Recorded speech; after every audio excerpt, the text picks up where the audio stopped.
Destiny 2 left many beloved features from Destiny 1 in the past. Things like raids, the OG tower, and what we will be talking about in today's video, strike-specific loot. One of the most rewarding parts of Destiny 1. Let's think about nowadays in Destiny 2, when do we ever do strikes? Never. We do nightfalls, and unless we are desperate for an exotic, we do 3 strikes, but we don't do them. Why? I think it is because there is no reward. For those unaware, strike-specific loot, while briefly in Destiny 2, is now a relic of the past. This meant that from certain strikes or nightfalls, you had a chance to get a weapon or armor piece only available from that specific strike. Typically, this was either an amazing weapon such as the Omnigul loop or a cool armor piece such as the Scion Flare cloaks, but more on those later. Before we get into all the weapons and armor, what was strike-specific loot? Well, it was loot specific to a strike. That's it, really. But this was introduced in year 2 of Destiny: The Taken King, already an amazing expansion with simple quality of life changes, and bringing in strike specific loot made it even better. I should also mention, in year 2 these were random drops, but in year 3 Bungie added something called skeleton keys. These were available for use at a special chest once completing the strike, and they guaranteed at least one of the strike's loot drops. So with that, let's get into all the loot drops that could happen. I think it's only right to start out with maybe the most famous loot piece, the Grasp of Malak. This was infamous within Destiny 1 because of how good it was. It was usable in PvE and a absolute beast in PvP. Bungie made the mistake of putting this strike as the Nightfall one week, and it had us in a chokehold grinding it out. Players would use Celestial Nighthawk with tether to one-shot Omnigul before she was even supposed to die. We would grind for this weapon, looking for the perfect stability roll to annihilate in PvP. I feel like I should also mention, this strike also came with the Omnigul bond for Warlocks too, but more on armor later. Up next, we have the Bond Brothers strike. If you don't remember the strike, it was on the Dreadnought and involved 2 Cabal legionaries as the bosses. This was one of the first duo boss fights in the game, and it was kind of awesome. From this strike, you could get 2 things, starting with these really cool Titan gauntlets. Oh yeah, also these armor pieces will become class exclusive, making this an even cooler system. These were the gauntlets of one of the bosses, and they didn't do too much. They honestly just looked cool and took up half your screen. And to add on to this, you could also get the Treads Upon Stars scout rifle. You may also remember this from the Valis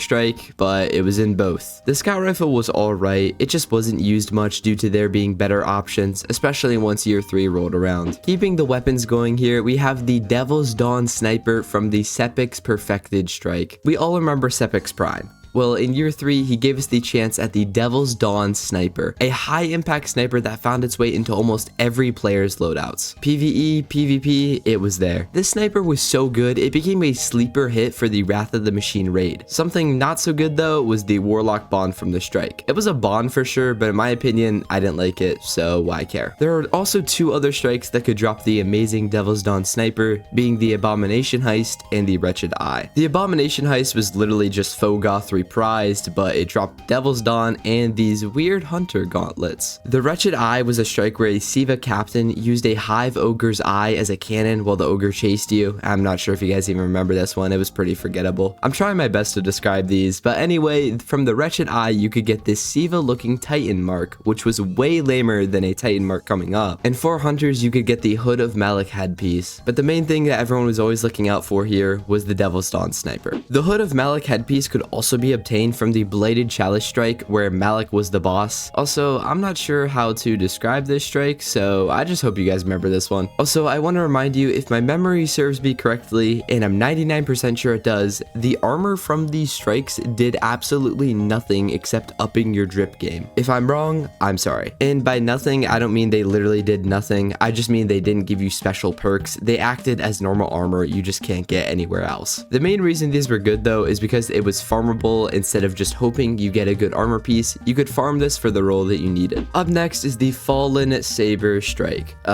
Big shank, hope that helps. This came with 2 things. The first is the Devouring Maul Warlock helmet, which was pretty cool in my opinion. Again, nothing really to be said about it. Next was this machine gun, the Baron's Ambition. Now, this thing was pretty underrated. Machine guns in Destiny have never been in a good spot, but Baron's Ambition actually saw some playtime in things like the King's Fall raid race and in future raid loadouts. And I'm sure if you clicked on this video, you were waiting for this, the Imago loop. Now this was from the Undying Mind Strike, and for quick context on why this was maybe the best loot piece from strikes, we have to go back to year 1. In year 1, everyone ran Fatebringer in their primary slot, quickly seeing how it was the best primary. Once it was sunset, players looked for a reliable replacement, and that never came. Until Imago loop happened to roll with the exact role OG Fatebringer had with Firefly and Outlaw. It was also the exact same weapon model. I'm sure Bungie did this on purpose. It was just a different shader. Bungie definitely knew what they were doing, and this had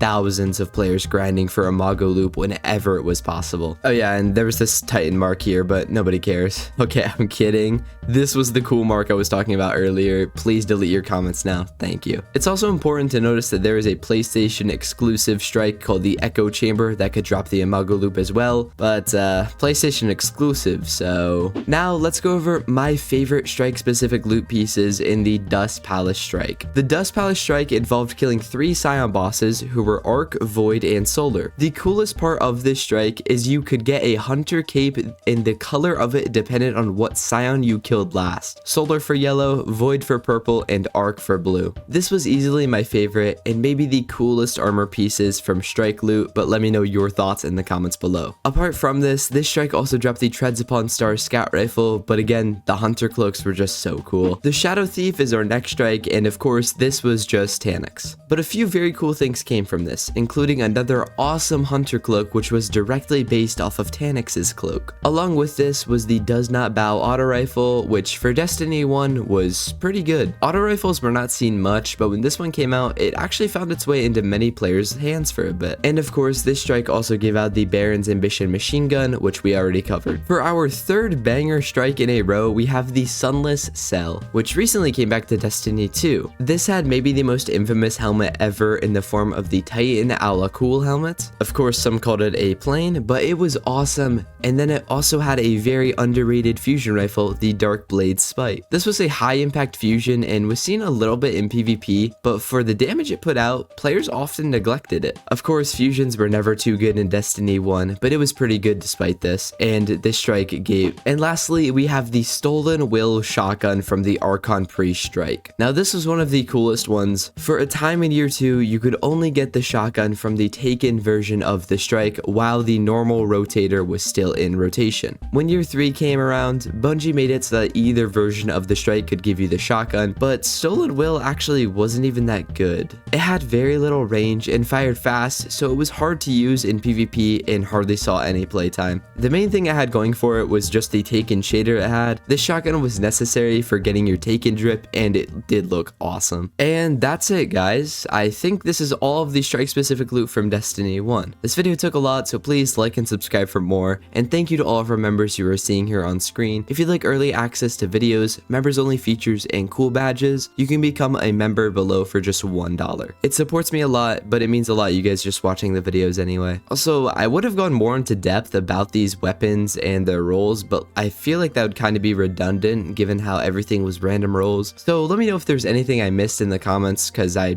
bet I definitely missed something. Anyway, thank you again, and I'll see you in the next one.